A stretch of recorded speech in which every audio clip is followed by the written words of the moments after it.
If you were asked how many feet is in 24 inches, what would you say? I know most of you have an answer right now, and you probably would be able to tell me that the answer is 2 feet, right? So you probably didn't even need to write anything down for that. However, I'm going to ask you to write the problem down this way using what we know. And there's a reason for this. Our problems are going to get harder. And if we do use this process for the easier problems and get used to it, it'll make those harder problems much easier when we get to them. So I want us to write down first what we are given. We are given 24 inches.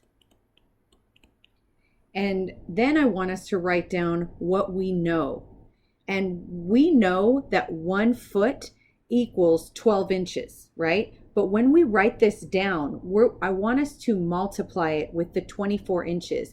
And you know how we can, if we multiply by a fraction, if we have the same number up in the numerator and the denominator, we cross it out. For example, if I have 3 times 2/3, I know some of you are still doing 3 times 2 is 6, and then you divide by 3 and get 2. But I want us to start canceling out, reducing it right away. So if I have a 3 up in the numerator and a 3 in the denominator, those cancel out, and I'm still going to get 2. Well, I want us to do the same thing for our units. And units are the inches and feet and the units of measurement. So when we write 12 inches equals 1 foot, I want us to write the inches in the denominator. And that way we can cancel out the inches, the actual word inches we're going to cancel out just as we would the numbers. So 12 inches is equivalent to 1 foot. Now, why am I allowed to multiply by that? Well, because this right here that I just wrote, that is equivalent to 1. Because there are 12 inches in 1 foot, this whole thing that I wrote, it's like multiplying by 1. And I'm allowed to multiply anything by 1 because it doesn't change the value. So, and there's a reason I'm multiplying by that. It's going to make it easier to get to our goal. We want our answer in feet. So that's why I multiplied with the feet in the numerator. And then here our inches are going to cancel out. I have an inches here and I have an inches here. So now what am I leaving this in terms of? I'm leaving it in terms of feet. So if you want to cancel out the 24 and the 12 right now, you can, or you can just write everything up in the numerator. I still have a 24 times 1 foot. So really, can I say I have 24 feet? And what do I have in my denominator? The only thing I have left is 12 because my inches have canceled out. And 24 divided by 12 is 2. 2 feet is my answer. And I know some of you are thinking that is so much more complicated than what I did in my head a few minutes ago, right? But I'm telling you, this process of multiplying by the equivalent terms is going to help us when the problems get harder. So here we have another example, but I'm willing to bet most of you aren't going to be able to do this one in your head. How many inches are in 5 miles? So let's try the process that I just went over. So the first thing we are going to write is what we are given. We are given 5 miles. And I want you to think long term. What do we want to end up in? What unit of measurement? We want our answer in inches. So let's just start multiplying by things that we know. What do I know about miles? Well, I know that I want to get my miles out of this problem. So whatever equivalent I'm about to multiply by, I need the miles on the bottom. So I know that there are, in 1 mile, I guess I should erase that S there. In 1 mile, there are 1,760 yards. So now if I were to complete the problem now, my answer would be in terms of yards. I don't want my answer in terms of yards. I want my answer in terms of inches. So I'm going to multiply again by something that I know. And when I do that, I want my yards in the denominator because I want to get rid of the yards in the numerator up here. So what do I know about 1 yard? In 1 yard, there are 3 feet. So if I were to finish the problem now, my answer is in terms of feet. I don't want my answer in terms of feet, so I'm going to keep going. I'm going to multiply by something that's equivalent. What is equivalent to 1 foot? 12 inches. There are 12 inches in 1 foot. So now if I finished my problem, you can see my miles cancel out here, my yards cancel out here, my feet cancel out here, and my problem is now in inches, or my answer is now in inches. So I'm just going to multiply straight across like we do in a fraction problem. I have a 5 up in the numerator. I also have 1,760 up in the numerator. I have a 3 up in the numerator and a 12. And the last thing I have in the numerator are inches, which is perfect because that's what I want my answer in. And so when I multiply all of those, I get 316,800 inches in 5 miles.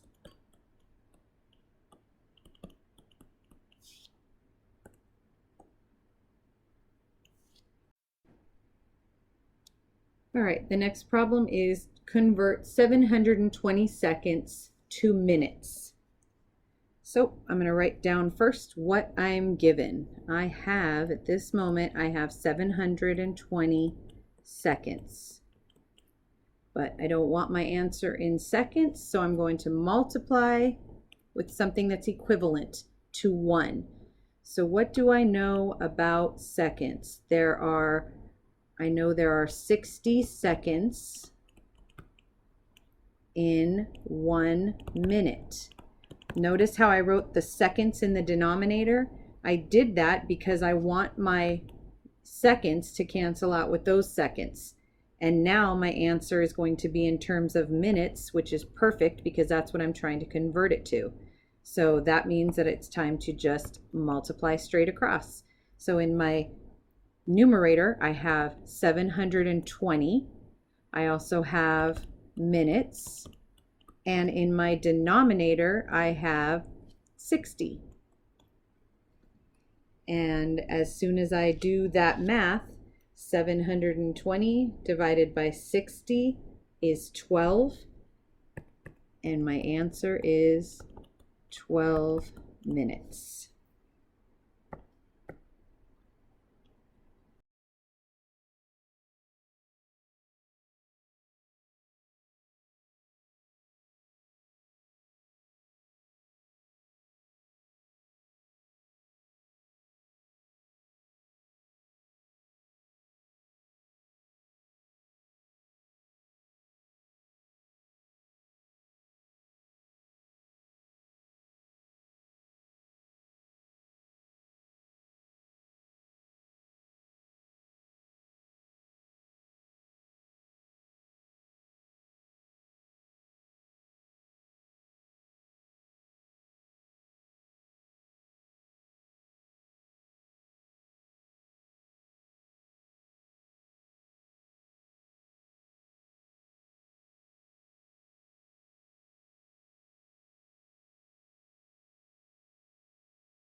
Okay, let's see how you did. Convert 360 seconds to minutes.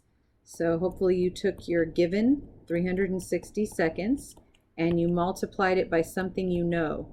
You know there are 60 seconds in 1 minute. And as soon as you realize that your seconds are going to cancel out here, then you just multiply straight across. You have 360, you have minutes up in the numerator, you have 60 in the denominator. 360 divided by 60 is 6 minutes.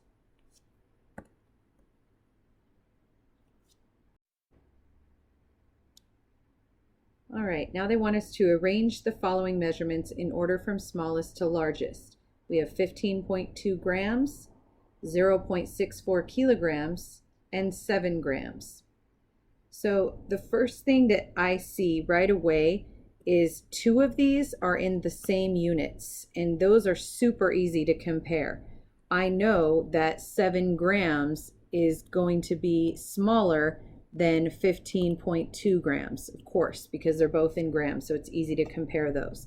So what I'm going to do is put the 0.64 kilograms into terms of grams, and that way I can easily fit this into the smallest to largest comparison. And what I do know is that 1 kilogram is equal to 1,000 grams. I know that from because a kilo, the prefix means 1,000. So first I'm going to write down what I know. I have 0.64 kilograms. And looking at my conversion here, I want to make sure that I write the 1 kilograms in the denominator, so the kilograms cancel out with the kilograms that I started with. And so I'm going to put my 1,000 grams in the numerator.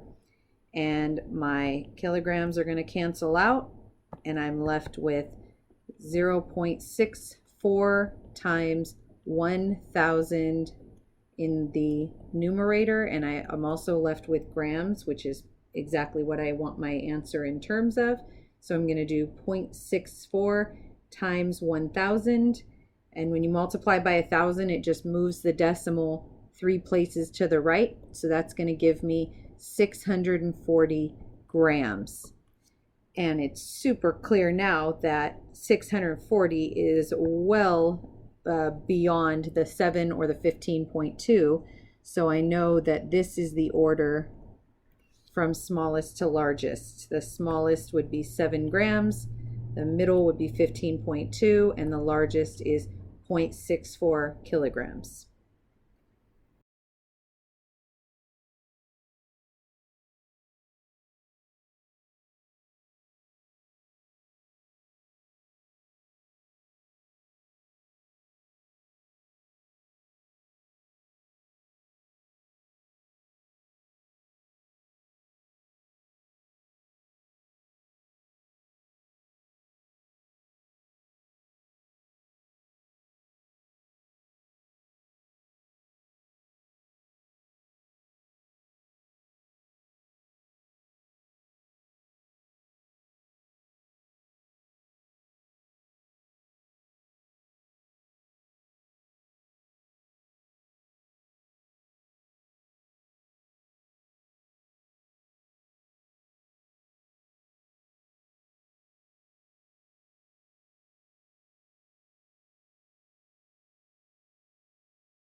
So you needed to arrange 9.4 grams, 0.35 kilograms, and 5 grams in order from smallest to largest.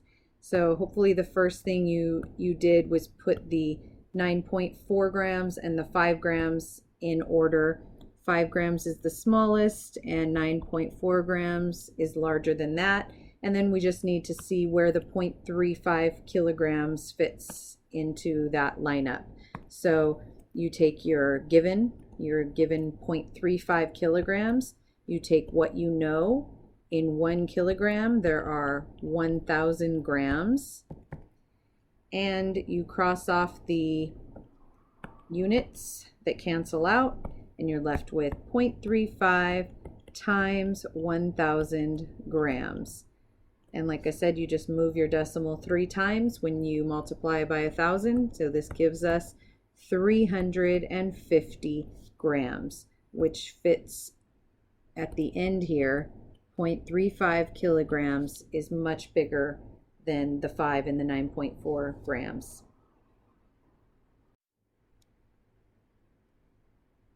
So we need to finish filling in the table to convert units of measure from milliliters to liters or liters to milliliters.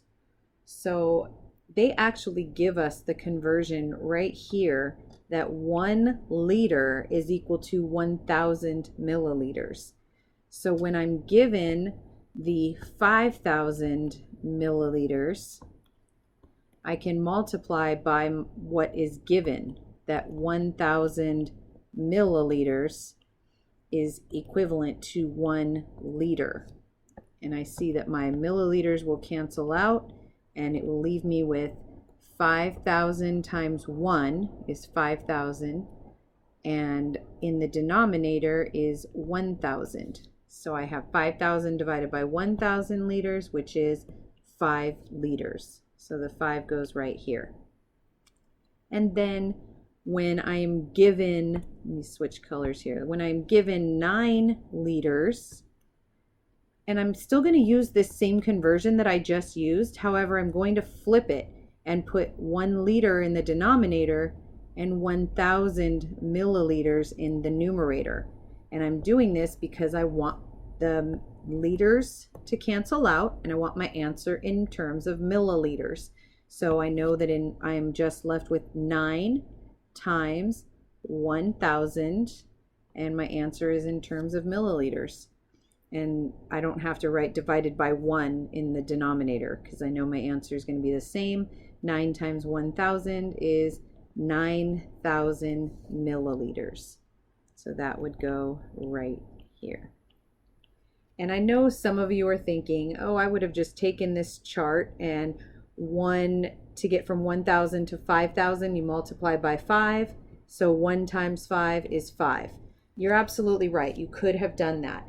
However, sometimes like on the SBAC and other problems, they'll ask you to justify your answer. Why did you get that answer? And it's just, these conversions are just a great way to justify where you're coming up with your answers.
So let's see how you did with your table.